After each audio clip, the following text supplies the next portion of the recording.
നമ്മളങ്ങനെ ആ ബസ്സിൽ നിന്നൊക്കെ ഇറങ്ങി നമ്മൾ ആ ഏരിയ ഒക്കെ കവർ ചെയ്ത് നമ്മൾ അടുത്ത അവർ ഈ എല്ലാ സ്ഥലത്തും അനൗൺസ്മെന്റ് ഉണ്ടായിരുന്നു അല്ലേ?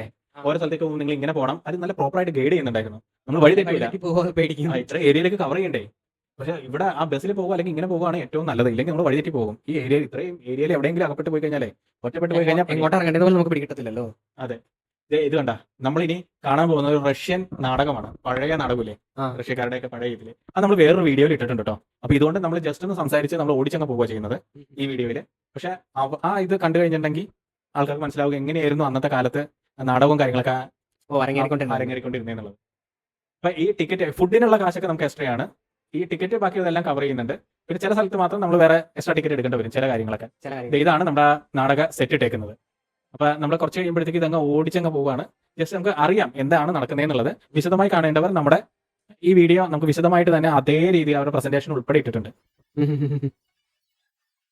ഒരു കോമഡി മിക്സ് ആയിട്ട് നമ്മുടെ പണ്ടത്തെ ഒരു ട്രെൻഡി നാടകമാണ് അല്ലെ? കൗബോയ്സ് ഒക്കെ വന്ന് ഒരു വെടിവെക്കലും രക്ഷിക്കലും പിന്നെ അവസാനം ശുഭപര്യവസായമായി എന്ന് പറഞ്ഞ് എഴുതി കാണിക്കലും. ഇത് ഓടിച്ച് കാണിക്കുമ്പോഴത്തേക്ക് അത്ര ഫീൽ തോന്നില്ല. പക്ഷെ നല്ല രസം കണ്ടിരിക്കാനായിട്ട്. ഫുള്ള് അവിടെ ഭയങ്കര സ്പീക്കറൊക്കെ വെച്ച് നമുക്ക് നല്ല ആംബിയൻസും ആ സൗണ്ട് ഇതെല്ലാം കൂടി നല്ലൊരു അറ്റ്മോസ്ഫിയർ ആണ്. അപ്പൊ സിനിമയിൽ എങ്ങനെ ഷൂട്ട് ചെയ്യുന്നു അതിന്റെ ഒരു പ്രാരംഭഘട്ടമാണ്. ശരിക്കും സിനിമ എന്ന് പറയുമ്പോൾ നാടകമാണല്ലോ അതിന്റെ മുന്നൂറ്റച്ഛൻ. അപ്പൊ ആ കഥകളൊക്കെ കണ്ട് ഇതിവൃത്തം എന്താന്ന് വെച്ച് കഴിഞ്ഞിട്ടുണ്ടെങ്കിൽ കുറെ പേര് ഇങ്ങനെ താമസിക്കുന്നു. കൊള്ളക്കാർ വന്ന് അവരൊക്കെ വെടിവെച്ച് കൊന്ന് ആ ഇതൊക്കെ എടുക്കാൻ വേണ്ടി ശ്രമിക്കുന്നു. അവര് ധീരമായി പോരാടി വിജയിക്കുന്നു, കൊള്ളക്കാരെ കീഴടക്കുന്നു. ഇതാണ് ശരിക്കും പറഞ്ഞാൽ ഇതിന്റെ ഇതിവൃത്തം. നല്ല രസമുണ്ടാണ്. അപ്പൊ വീഡിയോ കാണണം എന്നുള്ളവര് തീർച്ചയായും നമ്മളുടെ ബാക്കി വീഡിയോ ഇതിലേക്ക് ഉണ്ട്. നമുക്ക് വേണമെങ്കിൽ ലിങ്കിൽ ഇടാം അല്ലെ? ആ ലിങ്ക് എടുത്തിട്ട് ഇതിന്റെ അടിയിൽ കമന്റ് ആയിട്ട് പേസ്റ്റ് ചെയ്യാം. ഡിസ്ക്രിപ്ഷനിൽ ഇടാം. എല്ലാവർക്കും ഒന്ന് കാണാൻ പറ്റുമല്ലോ. അത്യാവശ്യം നല്ല വ്യൂസ് ഉള്ള വീഡിയോ ആയിരുന്നു കേട്ടോ. എല്ലാവർക്കും കണ്ടു കഴിഞ്ഞപ്പോൾ കാണണമെന്ന് ഭയങ്കര താല്പര്യമുള്ള വീഡിയോ ആയിരുന്നു. അപ്പൊ എല്ലാവർക്കും അതിൽ വയ്ക്കാൻ കണ്ട ഭംഗിയായിട്ട് ശുഭമായിട്ട് അവസാനിച്ചു. നല്ല ആക്ടിംഗ് ആയിരുന്നു. അത്യാവശ്യം നല്ല സർക്കസ് ഒക്കെ പഠിച്ച ആൾക്കാരായിരുന്നു അവര്. അപ്പൊ നമ്മൾ ആ വീഡിയോ ഒക്കെ കണ്ട് നമ്മൾ അടുത്തയിലേക്ക് നടക്കുക.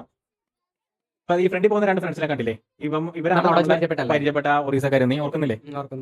നല്ല ഫ്രണ്ട്ലി ആയിരുന്നു അല്ലേ? ഇതിനുശേഷം നമ്മൾ കുറെ ഒരു തിയേറ്ററിന്റെ ഇതിലേക്ക് പോകുന്നുണ്ട്.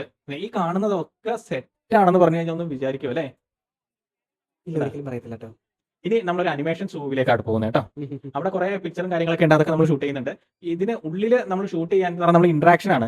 അതായത് നമ്മൾ എങ്ങനെ പെരുമാറുന്നോ അതിനനുസരിച്ച് അനിമേഷനിലുള്ള ജീവികൾ ഇങ്ങോട്ടും പറയും. അപ്പൊ നമുക്ക് ഷൂട്ട് ചെയ്യുമ്പോൾ അതിനൊരു ഡിസ്റ്റർബൻസ്. അതുകൊണ്ട് നമ്മൾ എടുത്തില്ല. അവരപ്പോൾ അത് ഇമെയിൽ അയച്ചു തരുന്നു നമ്മളോട് പറഞ്ഞിരുന്നു. പക്ഷെ നമുക്ക് ഇമെയിൽ കിട്ടിയില്ല. ഇനിയിപ്പോൾ സൈസ് ഉള്ള അതിന്റെ പ്രശ്നമാണോ ഇതാണോ? നമ്മൾ ഇമെയിൽ എഴുതി വെച്ചിരുന്നു കേട്ടോ ഈ ഒരു ഷൂവിൽ. അപ്പൊ നമ്മൾ ഇന്ററാക്ട് ചെയ്യുന്ന അനുസരിച്ചാണ് അവരും ചെയ്യുന്നത്. അപ്പൊ അവിടെ അതൊക്കെ കണ്ടതിന് ശേഷം നമ്മൾ പിന്നെയും മുന്നിലേക്ക് നടക്കുക.